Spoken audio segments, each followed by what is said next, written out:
किए गए, तब से दुख देखा और अब सुख प्राप्त हुआ है, तब फिर दुख मांग रही हूँ, क्यों? कुंती ने कहा, हे कृष्ण, जब दुख थे तब तुम हमारे साथ थे,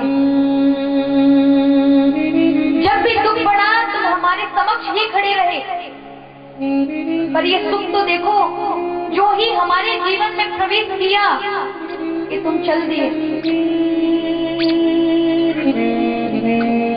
वास्तव में कृष्ण, वह दुख ही तो सुख है जिसमें तुम साथ रहते हो, और वह सुख सबसे ज्यादा दुख है जिसमें तुम्हारा नाम विस्मृत हो जाता है और तुम्हें हम भुला देते हैं। विपदो नेव विपद संपदो नेव संपदः, विपद नारायण विस्मृति संपत्ति नारायणे स्मृति।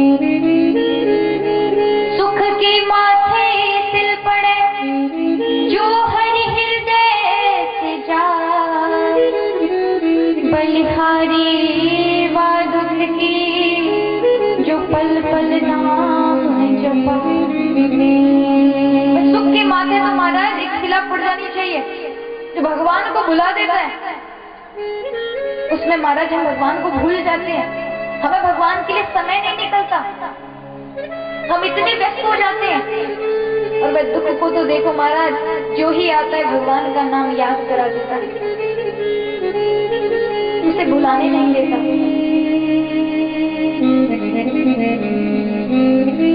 दुख की बार बार बने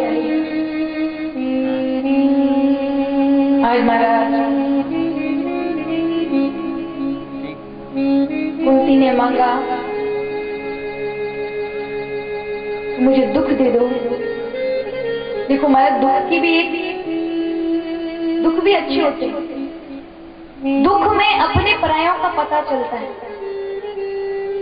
दुख में ही स्वजन संबंधियों का पता चलता है, नहीं सुख में तो सारे के सारे अपने ही हैं। दुख आते हैं तो स्वजन, पत्नी, बाल बच्चे सभी का पता चलता है, कौन अपना कौन पराया।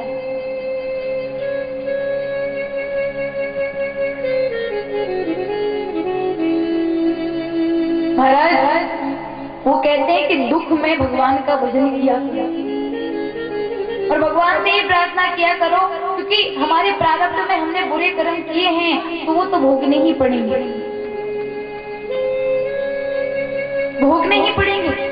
जो प्रारब्ध में कर लिया उसे कोई नहीं रोक सकता। पर सदैव भगवान से ही प्रार्थना करो, हे प्रभु, दुख में हम कभी विचलित ना हो सके, हमें विचलित ना कर देना, हमें दुख झेलने की शक्ति प्रदान करना, और कन्हैया तू सदैव हमारे पास रहे। एक वृंदावन की बहुत सुंदर कथा है। वृंदावन के जितने भी भक्त हैं ना, और जितने भी रसिक संत हुए, सबकी एक और एक मांग भगवान से रहती थी, हे प्रभु, यदि हमें दुख दे और ये 84 लाख योनियां भी दे, हमें भोगनी पड़े, हम भोगने के लिए तैयार हैं, हम अधिक से अधिक दुख झेलने के लिए तैयार हैं, पर हमें देना तो ब्रज वृंदावन धाम में दे।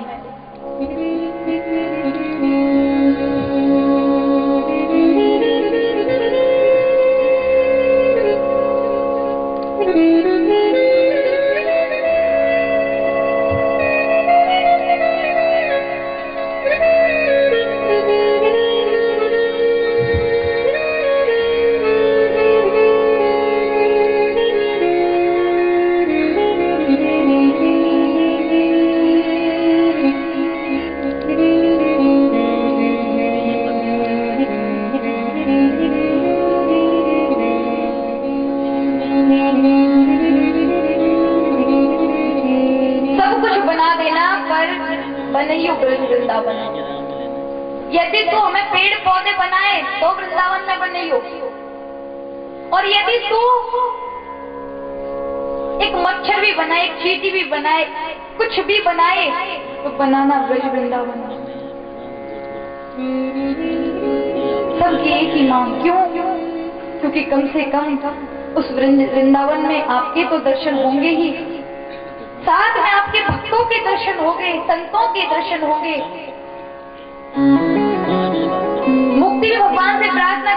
हे प्रभु मैं कहाँ रहूं? प्रभु ने कहा जाकर के ब्रज वृंदावन में रहो, पड़ी रहो या गैल में, साधु संत चले जाए, यही रहो। मुक्ति ने कहा तो मैं यहाँ पर आने वाले समस्त भक्तों को मुक्त कर दूंगी। प्रभु ने कहा वो तो तुम्हारा कार्य है, और मुक्ति ने कहा फिर मुझे मुक्त कौन करेगा, मैं कैसे मुक्त होंगी? भगवान ने कहा तुम जिनको मुक्त करोगी वही तुम्हें मुक्त करेंगे। पड़ी रहो या गैल में, साधु संत चली जाए, उड़ उड़ रज मस्तक पड़े, मुक्ति मुक्त है जा। तुम भी मुक्त हो जाओगे जब उनके चरणों की रज तुम पर पड़ेगी। ऐसी ब्रज वृंदावन की रज। तो हम भी प्रार्थना करते हैं प्रभु हमें भी बचाना दो ब्रज वृंदावन का।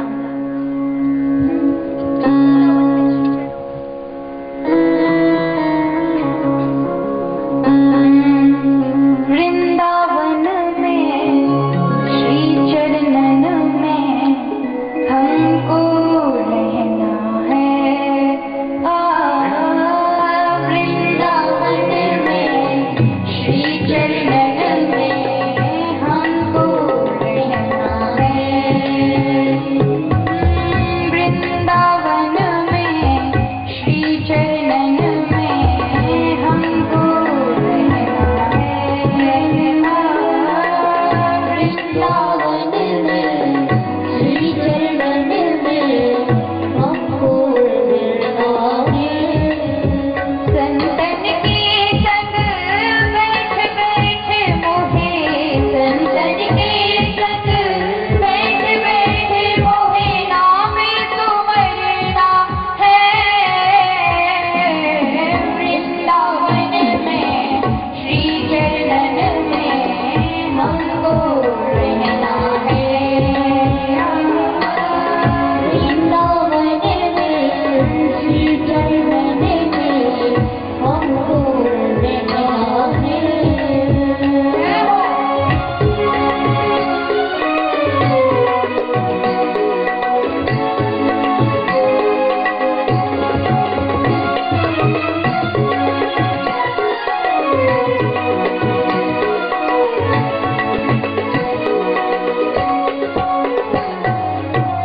तुलसी माला चंदन गोपी, तुलसी माला चंदन गोपी, गोपी चंदन तुलसी माला, गोपी चंदन तुलसी माला, यही हमारा गहना है,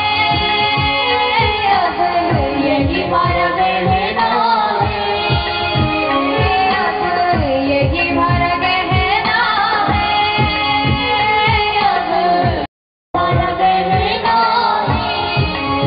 संतन के संग बैठ बैठ मोहे, संतन के संग बैठ बैठ मोहे, नाम सुमरना है। वृंदावन में श्री चरणन में हमको रहना है।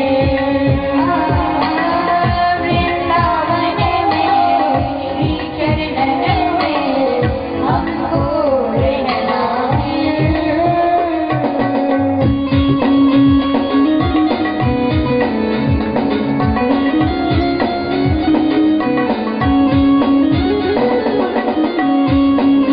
पूछते थे ना कि ये हमारे कर्मों का फल है, और उसमें भी भजन करें। एक संत जी थे महाराज, और महाराज वे संत भगवान का इतना भजन करते थे, पूरा जीवन उन्होंने भजन में ही गुजार दिया। एक बार भजन कर रहे थे, उनके सामने एक बहुत काली आकृति उनके सामने प्रकट हो गई। संत जी ने परिचय पूछा, भैया तुम कौन हो? कहा हम तुम्हारे प्रारब्ध के पाप हैं। बोले भैया तो यहाँ क्यों आए हो? बोले आपने जो प्रारब्ध में किए थे वो आपको यहाँ भुगतने। बोले भैया हम तो भजन करते हैं। हम पे इतना समय कहाँ जो हम तुम्हारी अपने किए हुए पापों को भोगे। बोले महाराज वो तो आपको यही भोगने पड़ेंगे। उन्होंने कहा ठीक है, पर कितना समय लगेगा भोगने में?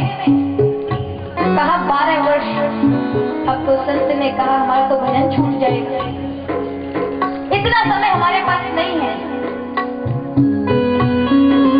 कम करके दे दो। तो उन्होंने कहा ठीक है, आप भजन करने वाले इसलिए हम आपको 13 महीने देते हैं। 13 महीने में आप अपने किए हुए पापों को भुगतो। महात्मा जी ने कहा ये भी बहुत बड़ी बात है, 13 महीने भी बहुत है हमारे लिए, हमारा भजन छूट जाएगा। महाराज करते करते करते करते 24 घंटे में आ गया। 24 घंटे मांग लिए कि 24 घंटे में 12 साल का जितना भी हमने किया है बुरे कर्म वो सब हमें भुगतने पड़ेंगे। पाप कर्म कहने लगे महाराज सोच लो, 12 साल के किए हुए कर्मों को आप भोगेंगे, जो आपको 12 साल में झेलने पड़ते वो आप 24 घंटे में, तो कितनी बड़ी विपदा आएगी आपके पास। बोला आप उसकी चिंता मत करो। और महाराज आगे महात्मा जी ने अपने शिष्यों से कहा कि यमुना के उस पार मेरी कुटिया बना दो, मैं कितना भी चिल्लाऊं कोई आना मत, मैं आवाज दूं तो भी मत आना। पर महाराज संत जी पहुंच गए, समय चालू हुआ, संत जी ने अब पापों को बुलाया, आओ अब आपका समय चालू हो गया। काली आकृति आई और महात्मा जी के अंदर प्रवेश कर गई और महाराज वेदना प्रारंभ हो गई।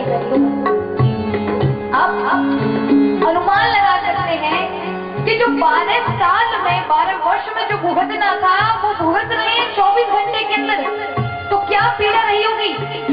महात्मा चिल्लाने लगे, उनका सारा शरीर गलने लगा और कोई उपचार नहीं किया था, इसलिए महाराज वो बीमारी बढ़ती गई बढ़ती गई बढ़ती गई और सुबह तक 4 बजे हमारा शरीर गल गया।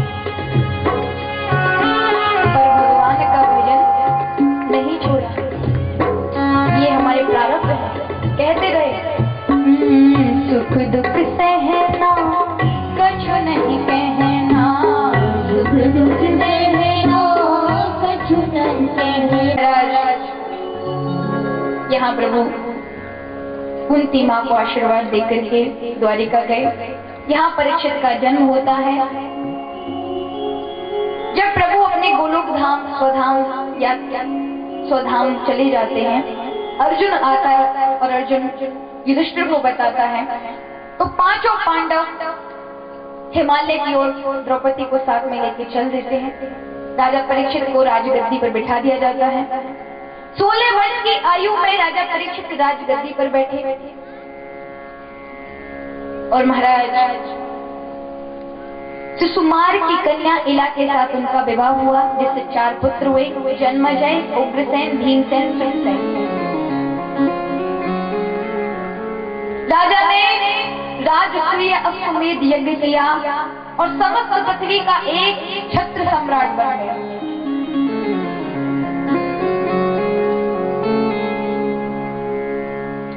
और एक छत्र सम्राट जब बना महाराज,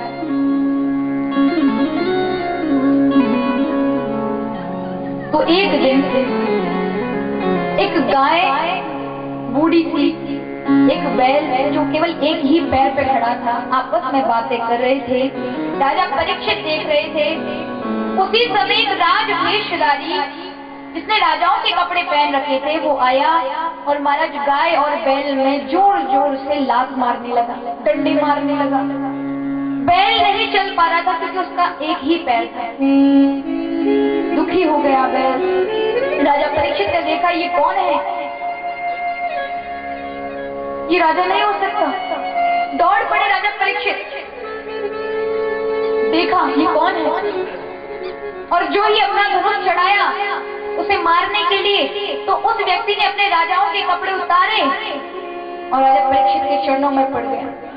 महाराज मेरा नाम कलयुग है, द्वापर युग समाप्त हुआ, मैं काल चक्र हूं, अब मेरा आगमन हुआ है, मैं कलयुग। राजा ने कहा तू मेरी शरण आ गया, इसलिए शरणागत को मारना नहीं चाहिए।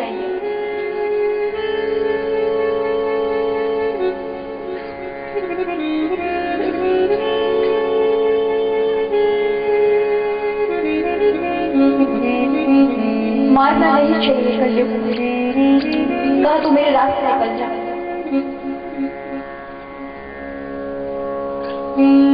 कलयुग ने कहा महाराज ये बताइए आपका राज कहाँ नहीं है, हर जगह आप हैं। अब सार्वभौम राजा है, आप सम्राट हैं। ऐसी कोई जगह मुझे नहीं दिखती जहां आपका राज ना हो। मैं कहाँ जाऊंगा? मेरा परिवार बहुत बड़ा है, इसके रहने के लिए स्थान बताइए। महाराज ने कहा ठीक है, जहां जुआ खेला जाए वहां तुम रहो,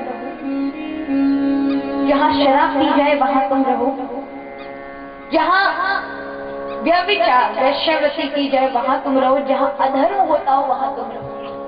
4 स्थान दे दिए कलयुग को। कलयुग ने कहा महाराज ये तो बहुत कम है, मुझे कुछ और स्थान दीजिए। पुनश्च याचनाएं जब याचना की तो महाराज परीक्षित ने कंचन सुवर्ण दे दिया। अब आप लोग कहोगे सोना तो हम पहनते भी हैं, सोने के पात्र हम भगवान की पूजा में भी लाते हैं,